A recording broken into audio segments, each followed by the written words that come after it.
Bienvenue dans cette vidéo où nous allons parler du désencombrement de votre maison. Que ce soit pour gagner de l'espace ou pour créer un environnement plus apaisant, désencombrer peut sembler un défi. Alors, comment s'y prendre?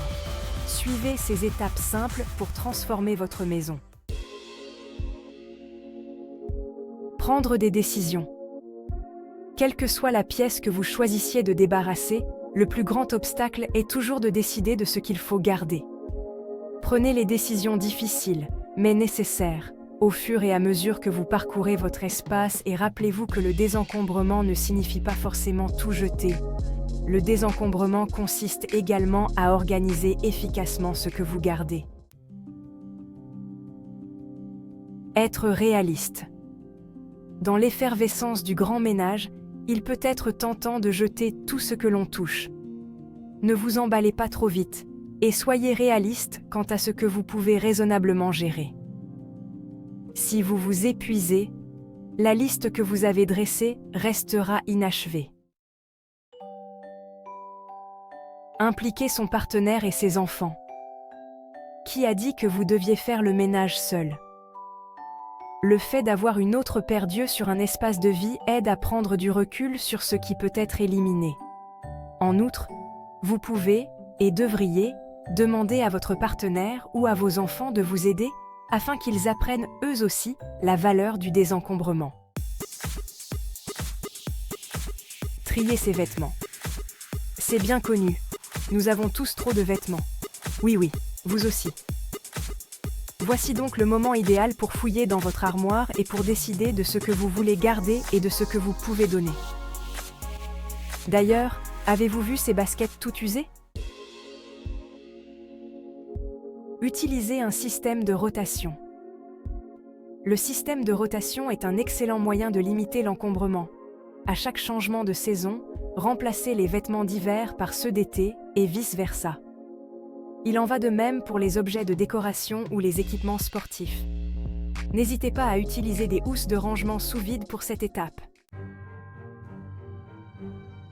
Débarrassez les armoires, placards de salle de bain, étagères de cuisine, tiroirs de commode, autant d'espaces où nos affaires s'accumulent avec les années.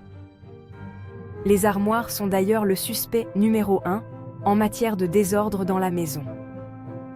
Passez-les en revue et assurez-vous qu'elles ne servent pas uniquement à y ranger des objets datant d'il y a 9 ans, ou plus.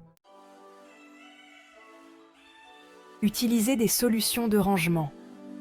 Investissez dans des boîtes de rangement ou des étagères pour mieux organiser les objets dans la maison. Il existe des contenants de toutes sortes, ce qui vous permet de tirer parti de chaque pièce en fonction de vos envies et de l'espace dont vous disposez. Ne pas oublier de donner. Apportez vos objets et vêtements en bon état dans des associations, des centres de dons, etc. Certains organismes proposent même la collecte à domicile. Une bonne action pour donner une seconde vie à vos affaires et faire des heureux. Un objet qui rentre, un qui sort. Connaissez-vous le principe qui dit qu'à chaque nouvel objet introduit dans la maison, un ancien doit être retiré? C'est quelque chose que vous pouvez facilement essayer lors de vos futurs achats de vêtements, de chaussures, de décorations, etc. Voilà une nouvelle habitude de consommation qui empêchera vos placards de s'encombrer trop rapidement et qui fera des heureux grâce aux dons et au recyclage. Dégagez les comptoirs. Les comptoirs et les tables sont souvent les premières surfaces à être encombrées. Il est généralement facile de s'attaquer à ces zones. Pourquoi ne pas commencer par là d'ailleurs?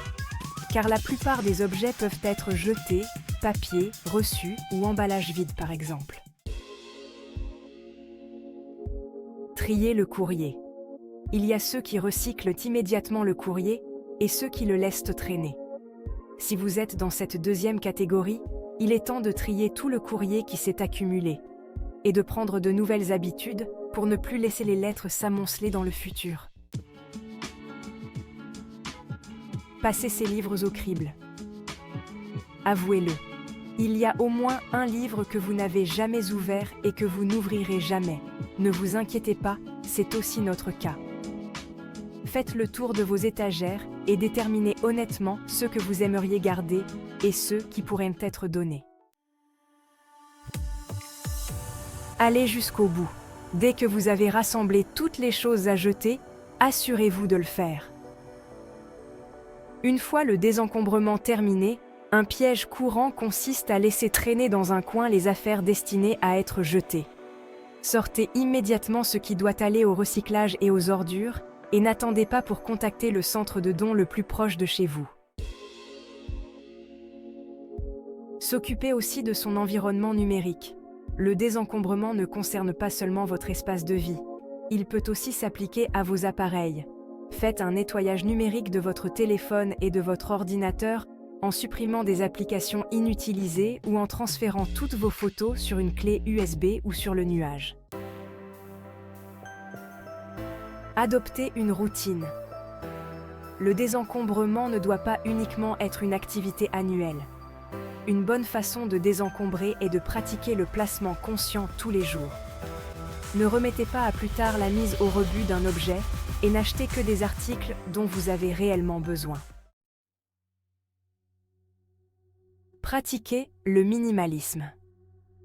Une fois la maison nettoyée, vous pouvez enfin profiter de votre nouvel espace de vie. Pourquoi ne pas en profiter pour adopter un mode de vie plus minimaliste ? Vous n'êtes pas obligé de tout jeter, mais vous pouvez saisir cette occasion pour faire moins d'achats à l'avenir.